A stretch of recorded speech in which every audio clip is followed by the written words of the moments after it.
I love seeing them roll in. I love seeing the numbers click up. And Kyla, for you to know, we usually have all students at the plenaries, but because we didn't ask them to save Wednesdays on their schedule, Right. we will have a portion of the students and the rest of them will watch. So we are recording this and the rest of them will watch this and reflect on it after watching the recording. So, but it's fun to have the students here live and the instructors too. They're very excited.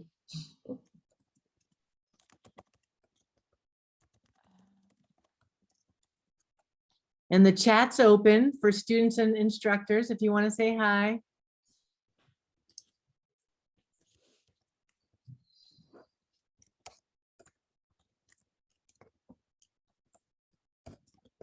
I've been having all the bold action plan assignment. The students, like today, I only have a 30-minute window when I'm not on Zoom. Like the students have poured into their assignments with mentors to get a one-on-one to go over that bold action plan. So it's been fun, but I'm starting to guard my calendar. I have to go into my calendar, block off time so that I'm not scheduled every minute of the day. So I can be fresh for them. It's getting to that time of the semester. Yeah, it is. All right, well, I'm going to just turn off my video for a little bit and turn it over to you, JB. Cool. All right. We are gonna get started. Leslie, you have to turn on record, so because I'm not the host. Yep, it's definitely recording. Okay. Oh, cool. Okay. Oh, yes, I see it. Sorry. Welcome everybody to our third plenary of the semester. I am very excited to be here with y'all and to welcome our speaker today, Kyla Schuller. Kyla is an associate professor of women's gender and sexuality studies here at Rutgers University in New Brunswick. Her work investigates the intersections between race, gender, sexuality, and the life sciences in US culture. Kyla's academic book, The Biopolitics of Feeling, Race, Sex, and Science in the 19th Century, was published by Duke University Press in 2018. And today we are here to talk about her new book, The Trouble with White Women, A Counterhistory of Feminism, which is brand new, just came out this October from Bold Type Books. And hopefully folks have read a little bit of that already, but we're very excited to hear more about the book and about Kyla's work. And yeah, turn things over. Thank you so much, JB. So I'm excited to share with you some of the key arguments and elements of this book. As JB said, it's called The Trouble with White Women, A Counterhistory of Feminism.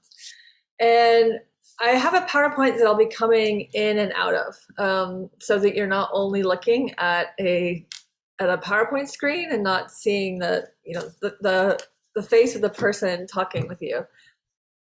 So with this book, I had the goal of wanting to understand this now popular term, white feminism.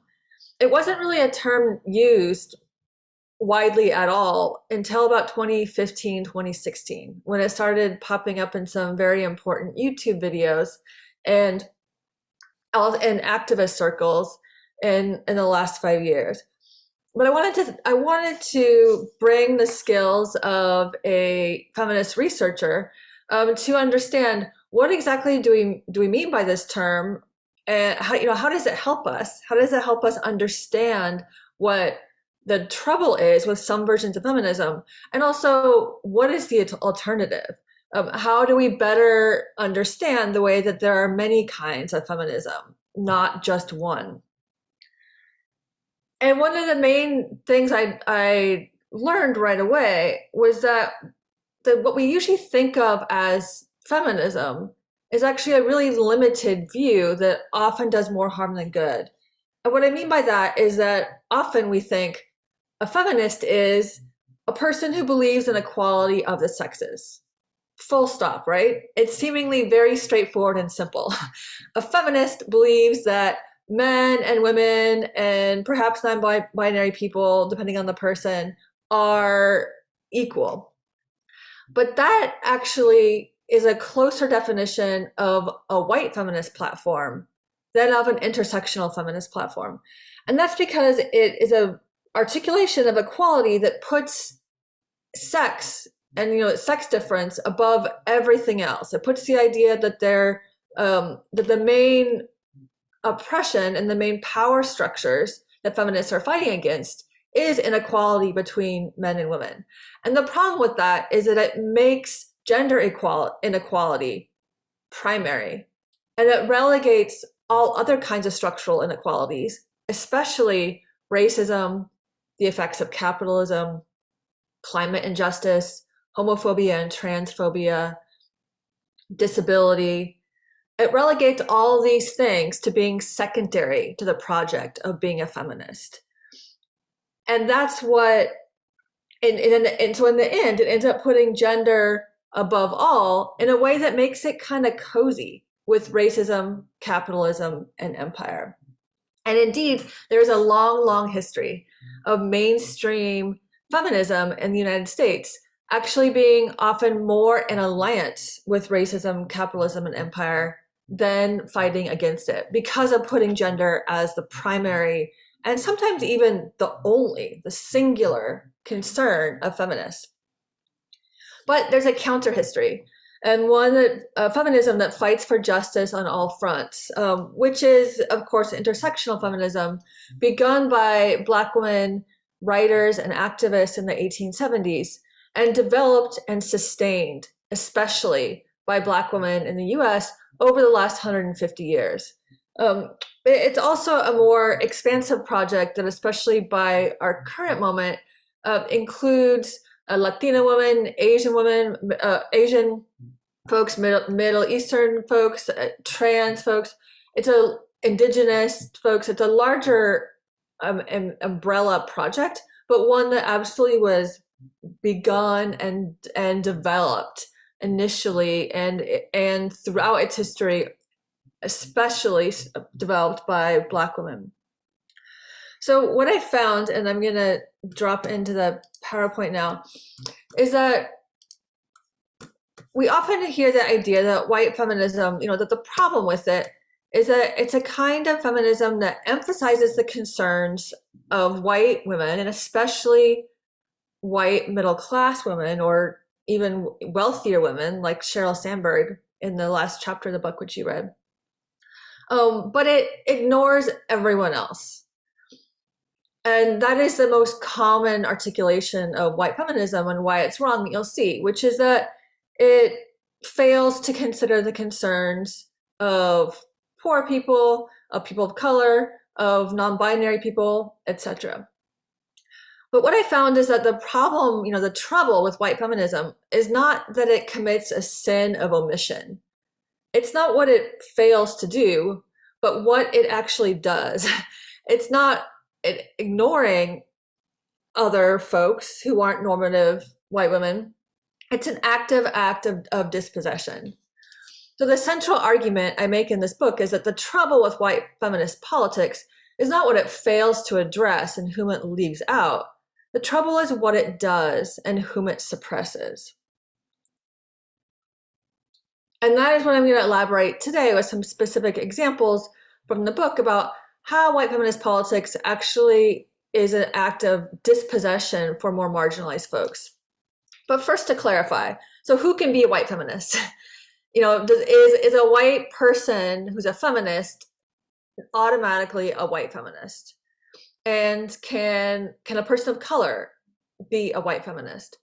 And the answer is white feminism is not an identity, right? It does not refer to the racial identity of the person. It is a politics. It's a platform. It's a belief in feminism that puts gender equality above all else in a way that by default ends up reinforcing whiteness, ends up actually working within the structures of racism. And that is a politics that can be endorsed by anybody. But it has been historically promoted the most by white women. But it is it's a platform that multiple people have embraced. Yet there's been another form of feminism, intersectional feminism, the whole time, and that that term intersectional feminism wasn't developed and coined until the late 1980s, especially first by the Black feminist legal scholar Kimberly Crenshaw, and then a year later in 1990 by the Black feminist sociologist Patricia Hill Collins. And they identified a kind of feminism that fights equality on multiple fronts at once: economic equality, sexual equality, gender equality, disability equality, especially. So my goal in this project was to bring my skills as a researcher to make this history come alive. This isn't a dense academic text, though one will learn a lot, but it's written for a general audience, so that it's something that you could or recommend to friends or family who maybe are not studying this in school. So it breaks down some key phases of the history of feminism, and let's just see how what we take to be often the official record of official feminism has actually been this white feminism version of putting gender equality above all. But that at the same time, there was a developing intersectional feminism right there the whole time from the 1860s and the 1870s that has been often overlooked. It hasn't been forgotten. All these figures, these counter-history figures that I look at, so in this table of contents of the book, Frances Harper, Harriet Jacobs, Kyla Shaw, Dr. Dorothy Farabee, Polly Murray, and others. All these figures are people that Black women historians in particular have been writing into history since the 1970s and 1980s. And yet these figures are still not often considered part of the official history of feminism. We learn about Betty Friedan, but not so much Polly Murray. Dorothy Farabee is probably someone that no one here has ever heard of, and I had never heard of her until I did this work. But again, I want to underscore that this work in showing the counter history of feminism is less my original discovery and more my synthesizing the work of many Black and Indigenous historians who have been telling us these histories for decades, and yet not being heard by some groups, but not necessarily having as big a platform right now as they deserve. So in each of these chapters, I'm looking at a particular battle within feminism and showing how there were actually two approaches to it at the same time. So the first, of course, is the beginnings of suffrage, then the fight against slavery. The third chapter is Indigenous rights and exposing the large role of white women in creating the off-reservation boarding school movement that removed Indigenous children from their families.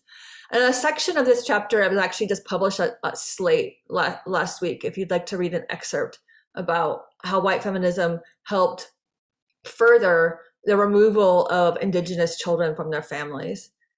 The next chapter is on birth control and different approaches to fighting for reproductive control.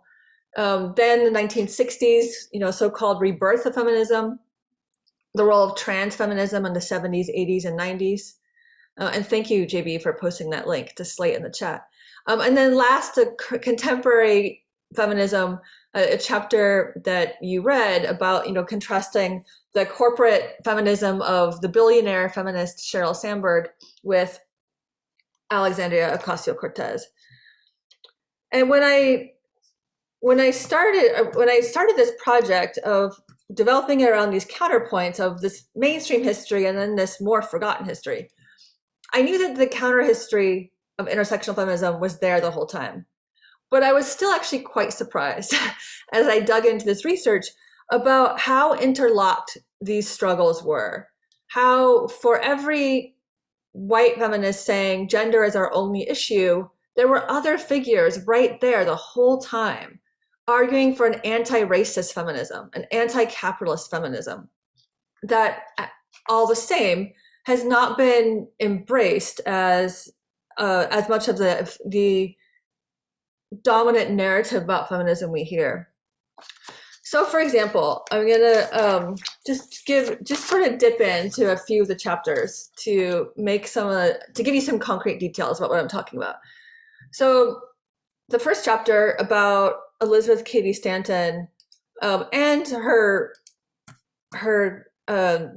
comrade in arms, Susan B. Anthony, talks about the beginnings of the movement for women's rights and suffrage, and how especially Liz Cady Stanton often positioned her argument for why women deserved the right to vote and the right to own property and the right to have control, have some custody over their children after marriage, and the right to any kind of economic independence.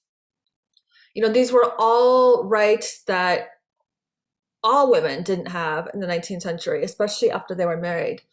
But she grounded her argument in why women deserve these rights by saying things like, my father is a descendant of Mayflower Puritans. My mother's father was a Revolutionary War hero. We are of the best stock of the nation, and yet we're being excluded from civic participation. And the nation is actually suffering as a result because you are not letting the moral, even pure housewives of the most elite families in the nation be part of a public society. And she went further. She said, in fact, we are being treated as slaves. And she extensively would make analogies between the position of white housewives with enslaved people. And so what that does is it meant that there was no position for Black women or other women of color in her framework, because for her, woman meant white. And enslaved person just became genderless. There's a famous early 1980s Black feminist text. It was called all the women are white, all the men, all the Blacks are men, and some of us are brave. Pointing out that kind of contradiction of what happens in this kind of framework that equates women with the position of middle-class white housewives specifically, and then uses enslaved people as a mere prop, as an analogy to dramatize the severity of white women's condition, not as allies, not as potential people to be in coalition with, not as fellow sufferers who could join together and collectively fight against the power structure. And things got especially ugly after Reconstruction, when the 15th Amendment in 1865 gave the right to vote to Black men, and to Black men only. And it was also the first time the word sex appeared in the Constitution, specifying that the right to vote was for males of all races and religious backgrounds and national backgrounds, it says. And Elizabeth Cady Stanton and Susan B. Anthony in particular, though they had been abolitionists for decades, really went on the attack, but especially Stanton. And she amped up her arguments about how could you deny me, a Puritan Mayflower descendant, the right to vote. And she would give extensive lectures railing against people that she would call, she would use derogatory terms like Sambo and Patrick and anti-Chinese sentiment, and said, you are letting the worst material of the nation, Southern Black men and immigrants from Ireland and China, you are letting the most degraded elements of the population have a role in public life. And meanwhile, your moral, Christian, upright wives, white wives, implicitly, are being denied. And she had been a longtime ally of Frederick Douglass, the famed abolitionist. And those alliances all split apart because of the extent of her racism. Anthony and Stanton formed their own women's rights organization that separated from their Black allies. And Anthony would say things like, I will cut off my right hand before I support the right to vote for Black men and not for women. So they understood the extension of the suffrage after the Civil War to Black men as a threat instead of a potential source of coalition and alliance. But there was another kind of feminism the whole time. And I focused especially on Frances E.W. Ellen Watkins Harper, who was a women's rights activist and a really prolific writer. She was the best-selling and best-known Black poet of the 19th century. Her books, she published about 10 books of poetry, and they sold 50,000 copies, which is an astonishing number, especially for the 19th century. And she was a really prolific lecturer. She traveled across North and South, and she used a lot of her lecture proceeds to fund the Underground Railroad. And she spoke across the South, gave lectures to as many as 400, 500 people in her famously gorgeous projecting voice, fighting for land, for literacy, and for rights for all formerly enslaved people. She gave free lectures to Black women, and she articulated a position of fighting for gender equality, but also in alliance with fighting for racial equality in the aftermath of slavery. So it's a completely different version of a kind of feminism. I'm curious if you would put in the chat, I'm curious if any of you have heard of Frances Harper. Or how many of you have heard of Frances Harper? I would imagine, especially if you've taken African American Lit classes, you probably have, and maybe in WGSS classes also. But she's a figure much less likely to be known by non-historians, right? By non-specialists in feminist history. But who's heard of Sojourner Truth? And why, and if you have, what do you know about Sojourner Truth?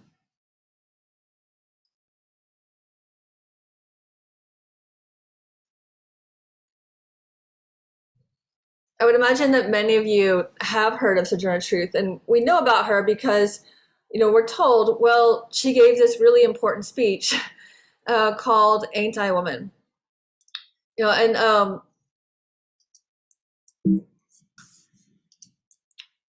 This is this is the opening line of the "Ain't I a Woman" speech that we are told was an important objection to the kind of white-dominated suffrage campaign that Susan B. Anthony and Elizabeth Cady Stanton were running. And the opening line of this speech, which we were told, she said, "Ain't I a woman?" That she said apparently, well, chillin', where there's so much racket, there must be something out of kilter. And this was a speech written or transcribed, written up and published by an associate of Stanton and Anthony's named Frances Gage, who published this speech in 1863 in a white woman who was trying to write her into feminist history. But there's a big problem, and this is a problem first exposed by the Black feminist historian Nell Irvin Painter in the late 1990s. In the late 1990s, Nell Irvin Painter went through the archive and was writing a biography of Sojourner Truth and said, wait, this doesn't seem right. Sojourner Truth was not from the South.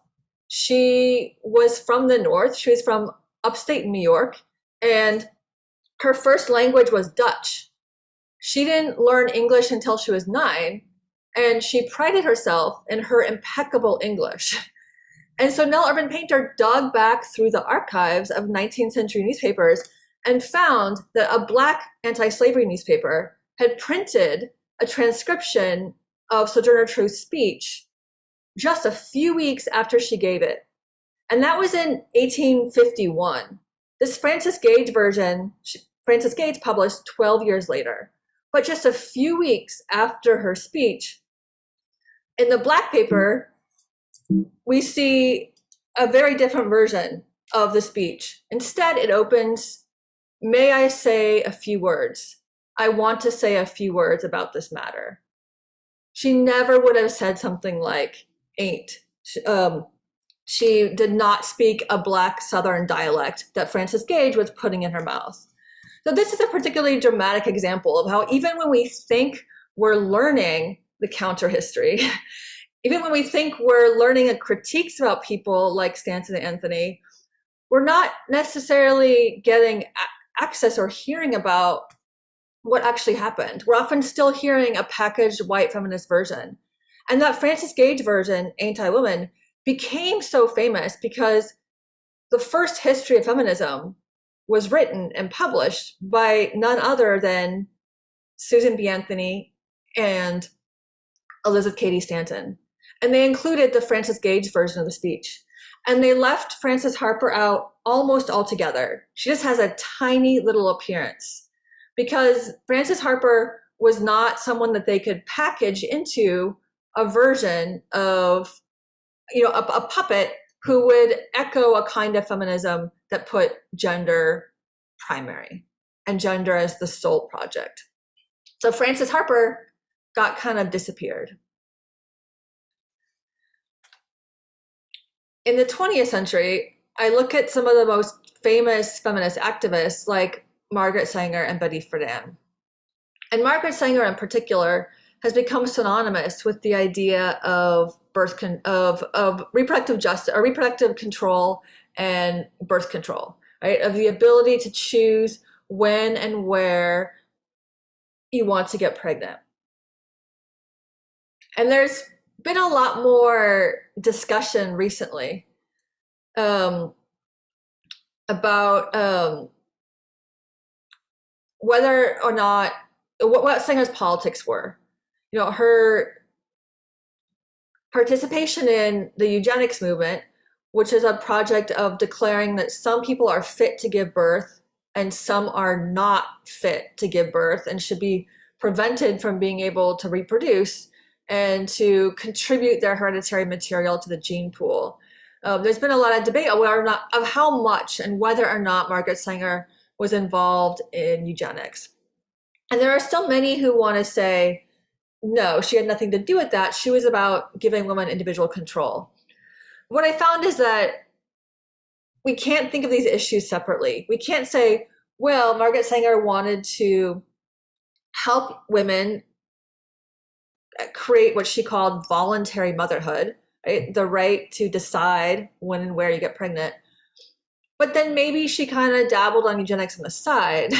Like, we can't actually separate out these two issues because for her, she was really a eugenic feminist. For her, birth control did two things. It was a tool for, one, letting some women determine when they got pregnant and when they did not. And two, to enable social reformers to decide who could get pregnant and who could not. She saw in both fronts. For some women, if they were deemed fit, they could have reproductive autonomy. For others, it would be a tool for reformers to remove their ability to reproduce altogether. And this wasn't a marginal issue for her. She argued repeatedly over decades that 25% of the world population was not fit to give birth. So for her, unfit was a massive category. And she positioned birth control as a kind of savior that would benefit modernity by cleansing the population of all these unfit people. And so who was unfit? For her, it wasn't actually especially drawn along racial lines. It was drawn along the lines of disability, mental disability, physical disability, and poverty, alcoholism, criminality, this whole grab bag of characteristics that in the early 20th century were understood to be hereditary. She thought we could cleanse population of all these unsavory characteristics by preventing 25% of the world's population from giving birth. So does that just mean that the fight for birth control was thoroughly eugenic? Like, what do we do with that as feminists when we still need to fight for reproductive control? And when we need to fight even harder for reproductive control in light of recent law in Texas and the effective dismantling of Roe v. Wade protecting abortion rights? And the answer is that Margaret Sanger, as well known as she is not our only model of feminism and birth control. That there was another version of birth control and reproductive rights articulated in the same period by Black women. And they focused especially on the work of Dr. Murphy, who was a Black woman physician who started a project called the Mississippi Health Project, which she's pictured here, taking a woman's blood pressure, where she would coordinate a group of Black women sorority members to go to Mississippi plantations every summer in the 1940s to bring healthcare access to sharecroppers, especially vaccines and other basic medical care that sharecropper children in particular were not receiving. They didn't have access to any healthcare on the plantations. But she also brought birth control information and birth control apparatus. And Black women's organizations in the 1940s and 50s were the first to embrace a support of birth control as part of their agenda, way before white women's organizations did. They said, we want to support the right to choose whether or not to get pregnant and support birth control. But that wasn't the only way they understood reproductive rights. They had two more agendas also. The second was to support the right of poor women to have children in the first place. They understood that for middle-class women, the central concern might be, how do I not get pregnant? But for some poor women, the central concern might be, how can I have the material circumstances I need to even be able to have a family? And how can I make sure that my right to get pregnant is not being jeopardized by white activists who are promoting sterilization and other elements of the eugenics campaign that were trying to encourage white reproduction and discourage the reproduction of everyone else? And then the third prong of her platform was to enable all kids to grow up in a healthy environment. So she started a childcare organization for children in her Black neighborhood in Washington, D.C., for example. Because for her, the feminist project of reproductive choice didn't just mean controlling pregnancy. It meant, let's make sure that poor kids can also grow up in healthy environments. Let's think about fostering the rights of the poor and people that would be called the unfit to be able to raise thriving children. That same approach was coined in the 1990s by Black women activists in Atlanta, was called reproductive justice. But it has a much longer history back to the 1940s. And so the traditional reproductive choice movement, represented by Sanger, is the feminist project is to allow women to prevent or terminate pregnancy. But the intersectional feminist approach, which is now called reproductive justice, says we do three things. We want to enable people to prevent or terminate pregnancy. We want to enable people to get pregnant in the first place if their material circumstances do not allow for that in terms of poverty or housing or any number of issues. And three, we want to make sure that they can bring their kids up in a healthy, safe environment. And what I found overall of looking at this 170-year history of feminism is that there's actually remarkably consistent ideologies over time of white feminism and intersectional feminism. So to wrap up here, I have just on the slides my distillation of what are these key elements of white feminism versus intersectional feminism. And for white feminism, it's really characterized by a central theory that sexism is the most significant force of oppression, and the discrimination woman faces is more similar than different. One of the things that happens when you focus on sex only as the project is that it creates this homogenous, universal woman with a capital W, who's a mythical figure who shares a history and experience in common. That is kind of the parallel of the universal Enlightenment man figure, right? Capital M, singular man, that supposedly represents all humans, but never can because there is no universal abstraction of humanity in contemporary society. But white feminism kind of creates that mythical universal woman and says she has a common experience. Its method of how it wants to go about fighting for equality is often to extract emotion, energy, labor power, and spirit from people of color and the poor to benefit women. So for example, for Sanger, she says, I'm going to build up the position of woman and liberate her by giving her control of her birth and also liberating her by removing the unfit from society. It's not an ignoring more marginalized folks.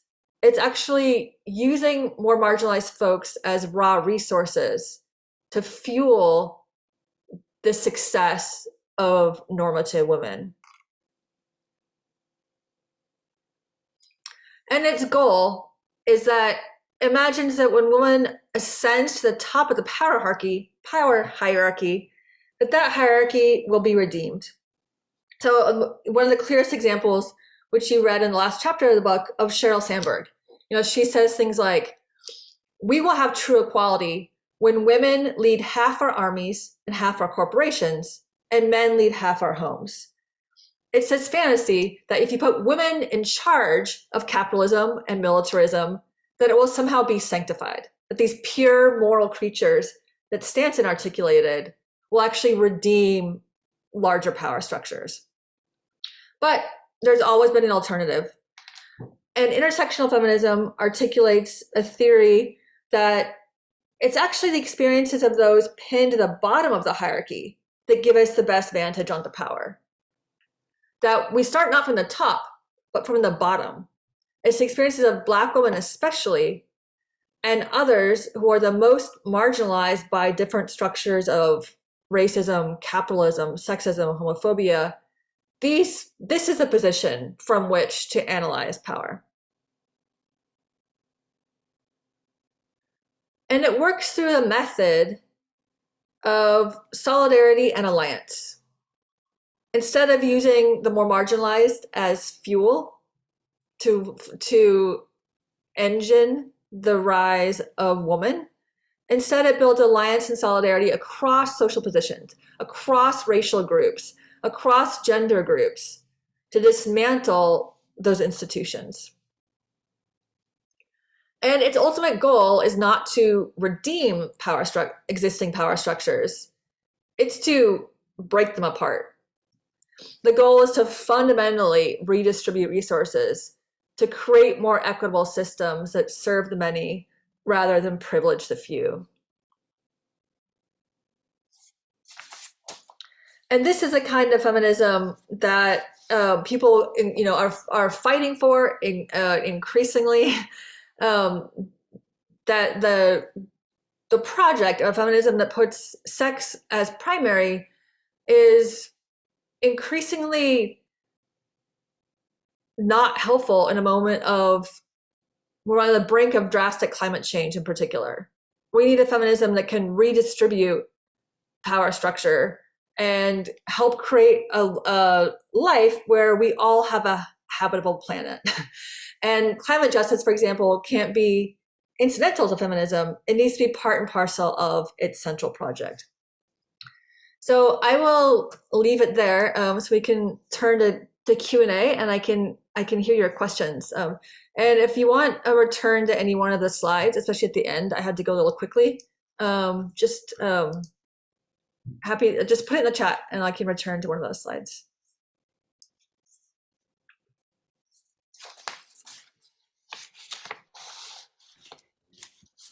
Thanks so much, Kyla. We've already have a couple questions in the Q&A box, and just a reminder, folks, the Q&A is down in the bottom bar, and if you want to ask questions, that is the best way to do that.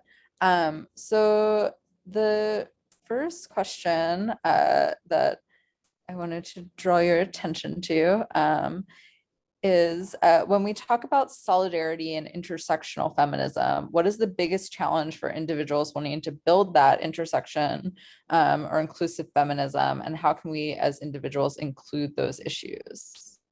Yeah, thank you.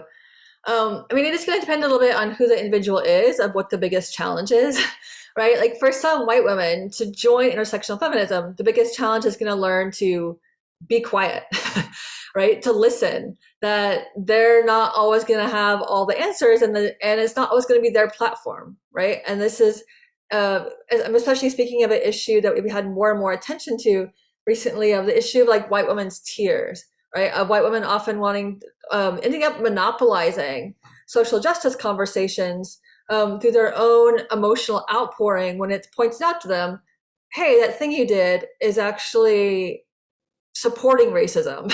You might think that you're working in an anti-racist vein, but actually, that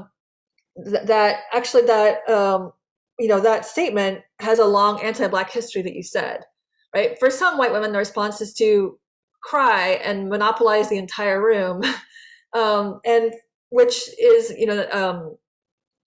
really counterproductive, and goes back to a long history that I exposed in the book, back with Harriet Beecher Stowe in the 1860s, who was one of the first to really articulate that white women could save Black people through the power of their tears. There's a very long history with the idea that white women's feeling should be at the center of a social justice project. For other individuals, it's going to be a matter of, building trust, right?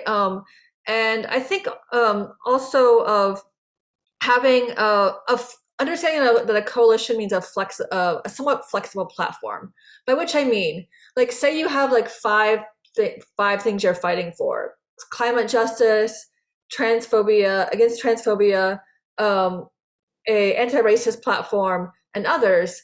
And maybe like not everyone in that group endorses every one of those platforms.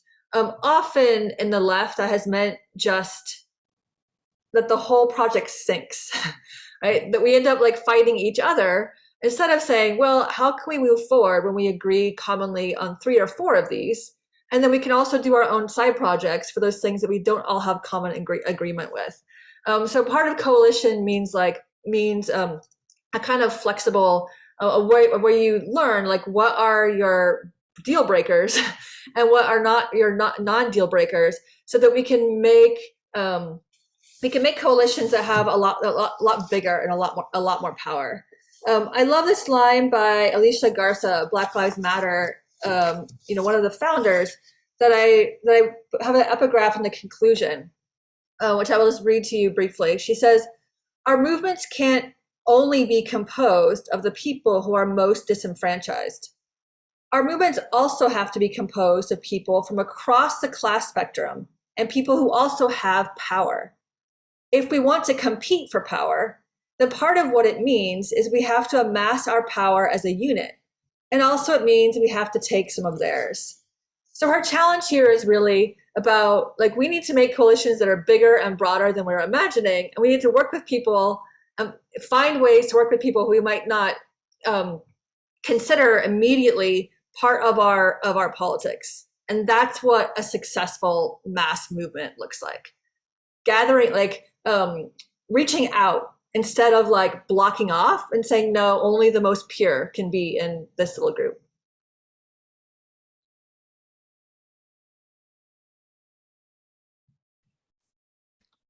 Thank you.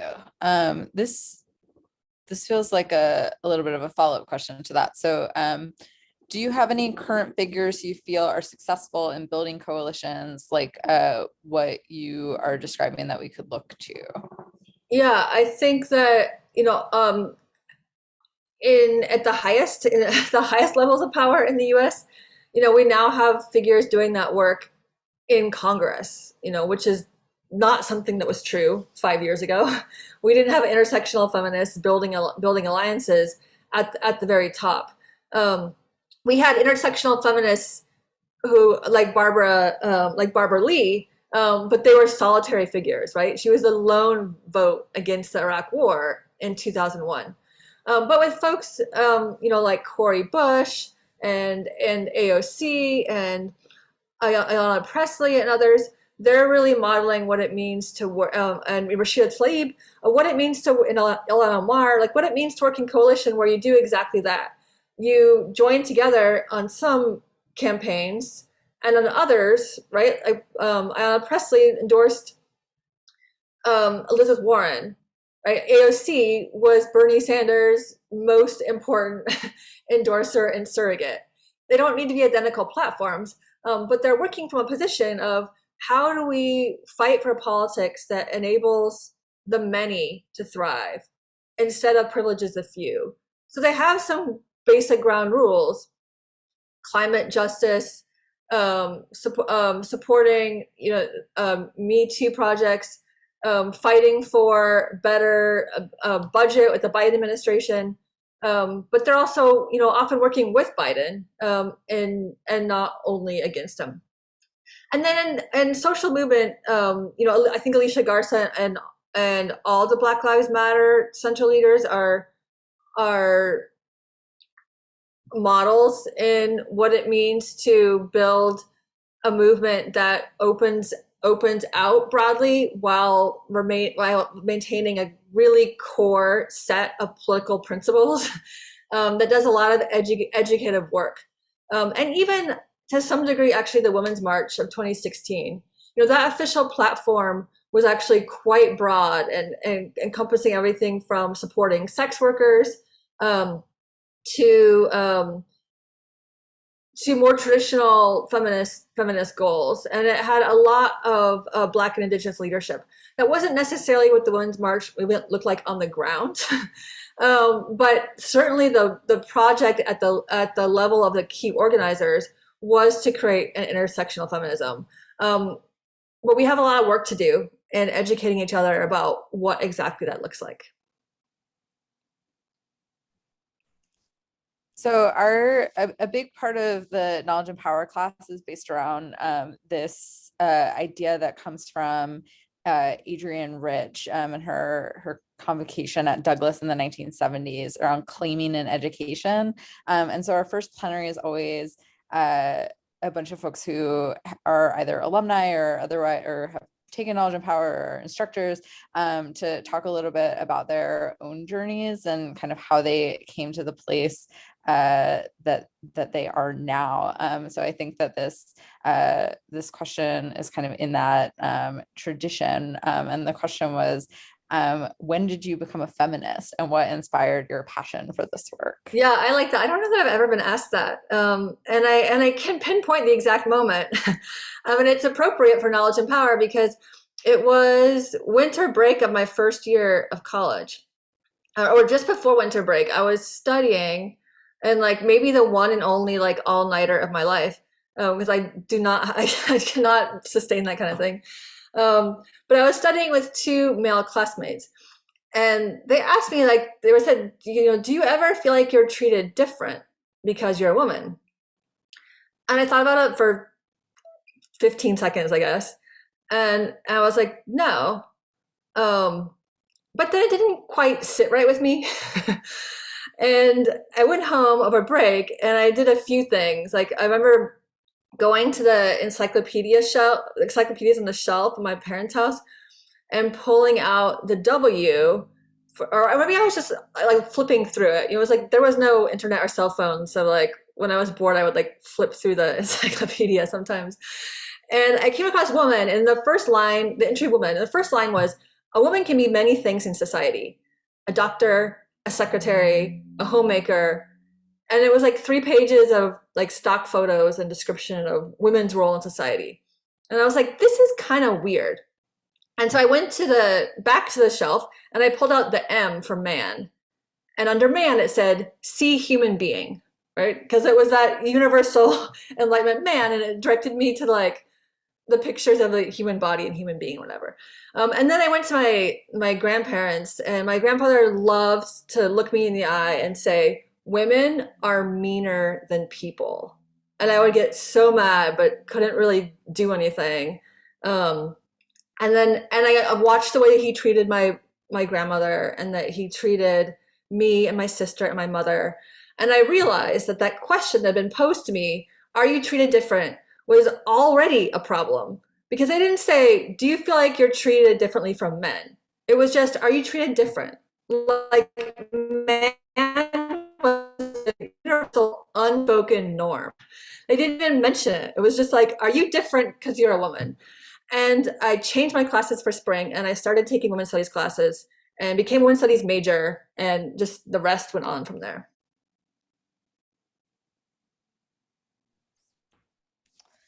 Thank you so much for sharing that story. Let's see. Oh, there's so many good questions. This question from our Barbara Voorhees mentor and knowledge and power instructor extraordinaire, Medina El-Amin. Though the labor of explaining should not solely lay on people of color, in what way can people of color get white women or anyone who perpetuates white feminism to understand the issue with white feminism, which I think relates to another question that we got around how can we combat white feminism today? Yeah, those are the hard questions. And I absolutely agree with you. Of course, the work of this should not fall primarily on women of color, right? Which is one reason why myself and others are contributing to these conversations, or offering books like this, to do that work of white women calling in other white women, especially, to create a different kind of feminism. I will say, just as someone who does historical research, that I'm prone to using historical examples. And things like the Sojourner Truth story, I think, are especially revealing for how little we actually know about the past, right? And can just kind of help people have conversations about, like, we think what we're told, what we grow up understanding about what happened in the US is often like a very whitewashed, packaged version. And we're still actually doing the work to understand what even anti-racist feminist history looks like. So JB put in the chat an issue of Sojourner Truth. That it was only very recently discovered that Sojourner Truth's family was enslaved by the first Rutgers president. And that is something that our colleagues, Marisa Fuentes and Deborah Gray White in the history department, discovered for the first time 6 years ago. Nobody even knew that, because nobody had been doing the work to say, let's find out the history of Rutgers and enslavement. And when they started looking, they found astonishing information, like that Sojourner Truth his family had been enslaved by the Rutgers first president. So sometimes it's kind of telling these stories about one, like how what we're told about feminism is not the whole story, and two, in much the same way that I emphasize in this talk, of suggesting the idea that if we understand feminists just support equality of women, that is necessarily actually participating in other structures of inequality. And then the usual kind of work of, when you're talking with someone, to like find out where they're at and what they're interested in, and figure out how you can like make a bridge between where they're at and something that you want to contribute. So the goal is to reach out instead of to create a kind of unattainable kind of politics for which like they would have that actually shuts people out instead of invites them in. That said, it is easier said than done. And especially when people are being very outrageous and ignorant, it can be extremely difficult to extend that bridge. And so sometimes, of course, again, that's the work of white women primarily, if you're dealing with someone with real anger.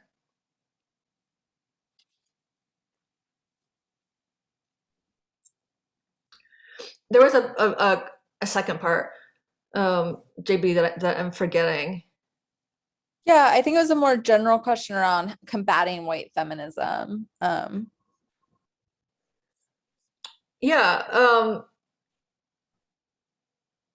I think climate justice presents a huge opportunity for understanding that, one, like in the places of climate disaster, for example, after major storms, that it is often women who are tasked with the work of maintaining family, of distributing food, of helping people survive, of getting clothing out, of providing shelter.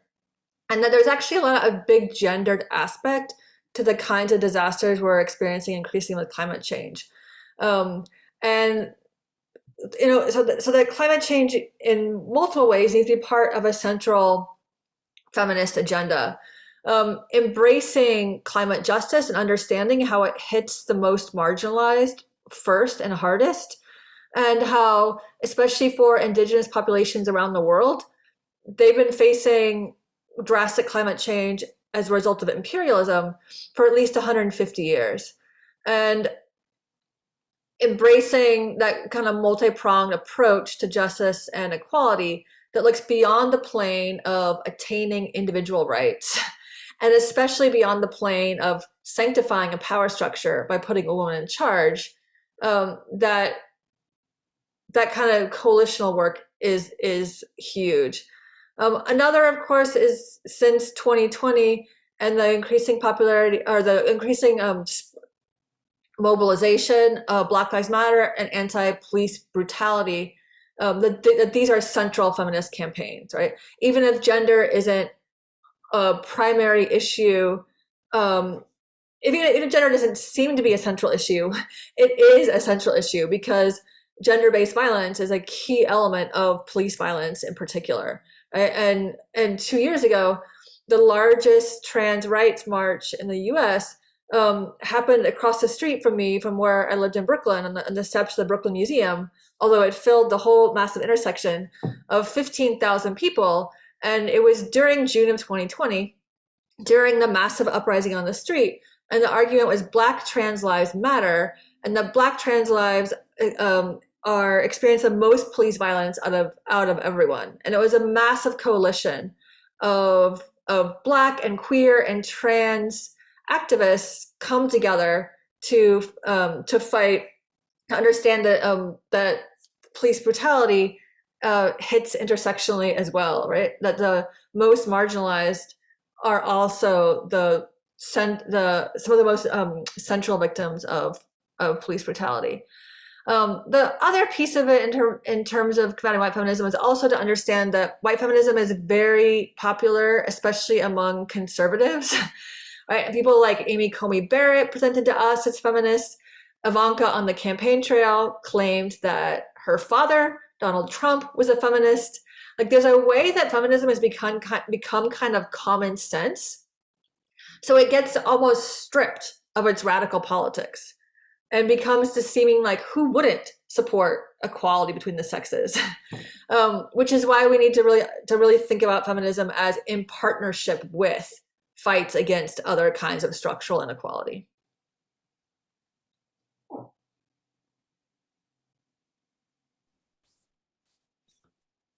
Thank you. And so I think that we might end with this last question, which is, what are you reading or listening to right now that you would recommend to us on this topic, or not on this topic?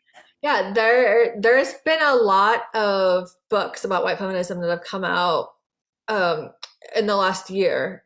So mine looks especially at the US, and it works in a storytelling vein. and it also emphasizes the counter history. Some other books do different things. So especially great is Ruby Hamad's Brown Tears, White Scars. And that is a more global, or not fully global, but more Anglophone look at white feminism. It looks especially at white feminist relationships to empire in UK, Australia, and the US, and also from 19th century to the present. There's another book that came out just in August called Against White Feminism by Rafia Zakaria, who's a British scholar that also takes a more global view. And then a book that just came out a few weeks ago by a white sociologist, Jessie Daniels, called Nice White Ladies, that's speaking especially to white women to help interrogate their positions, their unreflexive investment in whiteness and racial structures. So it is bounty times for those interested in understanding white feminism and the problems with it, and then also increasing that counter history.